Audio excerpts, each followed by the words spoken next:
இந்த வீடியோவை ஏகப்பட்ட பேர் எனக்கு ஃபார்வர்ட் பண்ணி விட்டுருக்கீங்க. என்ன வீடியோன்னு பார்ப்போமா? 32,000 பில் கட்டினீங்க மேடம். அதை நம்ம செக் பண்ணி பார்த்ததுல இந்த பில் டபுளா ஓடுது. அது போல தான் ஒரு டபுளா ஓடி 32,000 பில் வந்திருக்கு. ஒரு ஃபேஸ் வரலன்னா அது டபுளா ஓடுது. ஃபேஸ் இல்லை அப்படின்னா கரண்ட் பில் அதிகமாக வருமா? அப்படி பார்த்தா நாங்கள்லாம் கோடி கணக்கிலலாம் பில்லு கட்டணும். நாங்கள் 3 ஃபேஸை முழுசாக பார்த்தே 300 வருஷத்துக்கு மேலே இருக்கும். காமெடி வேண்டாம், நான் சொல்லிட்டேன் நானு. ஏன்னா கொடுக்கறது 3 ஃபேஸ்ன்னு தான் கொடுக்குறாங்க. ஆனால் அதில் வர்றது 2 இல்லை 1 தான் வரும். இவர் சொல்கிற மாதிரி இந்த மீட்டராக இருந்தாலும் சரி, இல்லை எந்த மீட்டராக இருந்தாலும் சரி, எனர்ஜி மீட்டர் அப்படின்ற கான்செப்டுக்குள்ளே அது வந்துருச்சு அப்படின்னா அதில் ஒரு ஃபேஸ் இல்லை அப்படின்ற பட்சத்தில் அது டபுளாவோ ட்ரிபிளாவோ ஓடாது.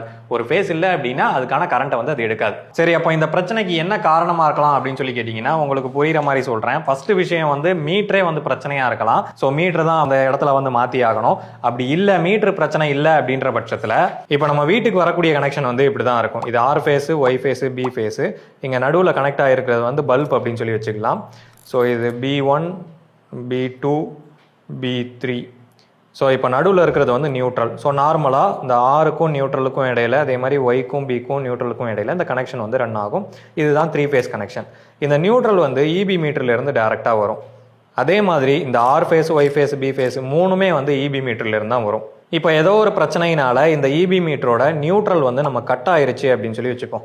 இப்போ நியூட்ரல் வந்து இங்கே வரலை. இந்த சமயத்தில் என்ன ஆகும் அப்படின்னு சொல்லி கேட்டிங்கன்னா நமக்கு ஒய் ஃபேஸ் இங்கே வரலை. அந்த மீட்டர் படி ஒய் ஃபேஸ் வரலை. ஸோ ஆர் ஃபேஸ் லைவில் இருக்குது, பி ஃபேஸும் லைவில் இருக்குது. அதுக்கு இடையில 2 பல்பும் வந்து கனெக்ஷனில் இருக்குது, நியூட்ரல் இல்லை.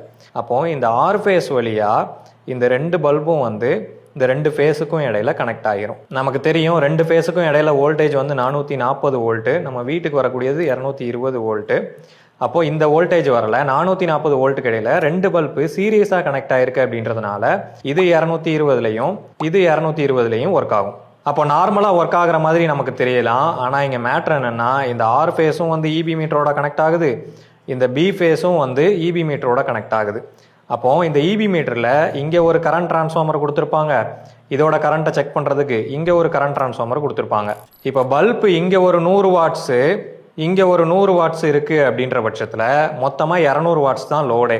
ஆனால் இந்த 200 வாட்ஸ் என்ன ஆகும் அப்படின்னு சொல்லிக்கிட்டிங்கன்னா இந்த கரண்ட் டிரான்ஸ்ஃபார்மரில் ஓடும்போது 200 வாட்ஸ் எடுக்கும், இங்கே ஓடும் போதும் 200 வாட்ஸ் எடுக்கும். அப்போ மொத்தமாக 400 வாட்ஸ் அப்படின்ற கணக்கு வருது. அப்போ யூனிட்டு 2 மடங்கு ஓடும். பட் எக்ஸாக்டாக இதே தான் அங்கே நடந்திருக்கு அப்படின்னு நான் சொல்லலை. ஏன்னா எலக்ட்ரிக்கலை பொறுத்த வரைக்கும் மில்லியன்ஸ் ஆஃப் ப்ராப்ளம்ஸ் இருக்குது. பட் அந்த மீட்டர் பேராமீட்டர் வச்சு பார்க்கும்போது இப்படியும் நடந்திருக்கலாம். ஆனால் அவர் சொல்கிற மாதிரி ஃபேஸ் வரலை அப்படின்னா யூனிட் அதிகமாக ஓடும் அப்படின்ற கான்செப்ட் எந்த மீட்டர்லையுமே கிடையாது. உங்களுக்கு இந்த மாதிரி பிரச்சனை வந்தால் இபியில் கம்ப்ளைண்ட் ரைஸ் பண்ணுங்கள். இபியில் ஒழுங்காக சொல்ல மாட்டேங்காங்கன்னு சொல்லி தானே நாங்களே எலக்ட்ரிஷியனை கூப்பிட்றோம். அவரும் இந்த மாதிரி கைவிடும் போது நாங்கள் எங்கே போகிறது அப்படின்ற மாதிரி உங்களுக்குள்ளே தோணும். இது வந்து